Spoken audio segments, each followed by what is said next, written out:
কবর প্রতিদিন ডাক দিয়ে বলে আনা বাইতুদ দুধ। প্রত্যেকের কবর প্রত্যেককে ডেকে বলে, ও আল্লাহর বান্দা, জানো আমি পোকামাকড়ের ঘর, পোকামাকড়ের ঘর।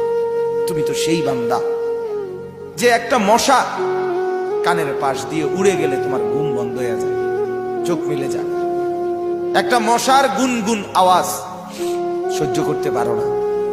একবার কয়েল, একবার অ্যারোসোল, একবার মশারি, এরপরেও তুমি চাও যে একটা মশাও যেন আমার কানের কাছে গুনগুন না করে।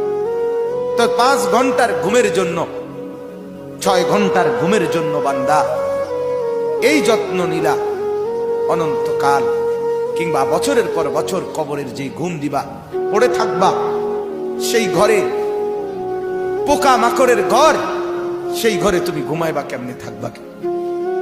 আমার বাপ